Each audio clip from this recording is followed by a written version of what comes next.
On the inside, I battled demons, but on the surface, I was a rock superstar who had it all. My name is Prince Rogers Nelson, and people say I'm one of the greatest musicians of all time.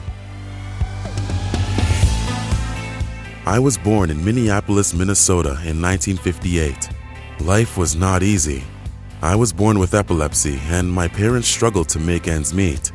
You could say I was different from other kids.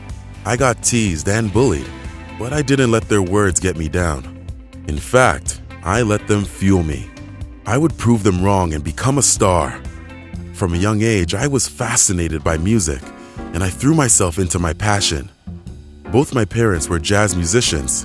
It was my father who first showed me how to play the piano, but boy, was he hard on me.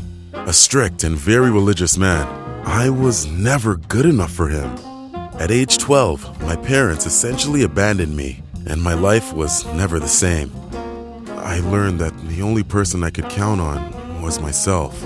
I taught myself any instrument I can get my hands on. As a teen, I formed a band called Ground Central with some neighborhood guys.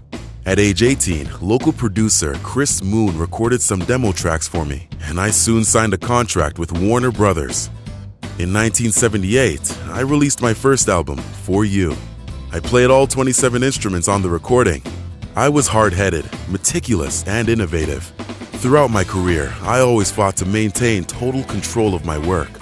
This didn't go over so well with some people. My music defied genres. I incorporated aspects of soul, funk, jazz, punk, hip-hop, and even heavy metal. I wowed fans with my baritone to falsetto singing voice. My 1979 album, Prince, got me the fame I had always wanted. It was a #1 R&B hit and reached number 11 on pop charts. But America wasn't totally ready for me. My taboo song lyrics pushed boundaries. People were shocked. I became known for my daring fashion too. High heels, ruffles, military-style jackets. I wore whatever I wanted to. Gender norms were meant to be broken. I blurred the lines between masculine and feminine. My bold appearance became a big part of my persona. My life revolved around my career. I was worshipped by fans, but I was also lonely. Relationships were difficult for me, and I rarely spoke to the press. I got married twice, but both marriages ended in divorce. In 1996, I had a much-wanted baby, but my son was born with a rare genetic disorder and died only a week after his birth.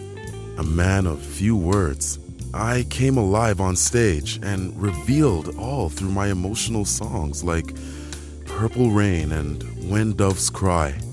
Over the course of my career, I sold over 150 million records worldwide. An innovative musician, singer, songwriter, dancer, and performer, I had changed the music industry forever. Tragically, in 2016, I died alone at my Paisley Park estate due to an overdose of painkillers. Few people had known, but I had been struggling with opioid addiction. I was only 57 years old, but life is just a party, and parties weren't meant to last.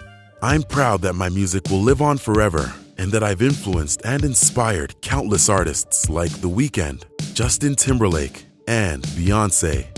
I am Prince, and this is my little tale.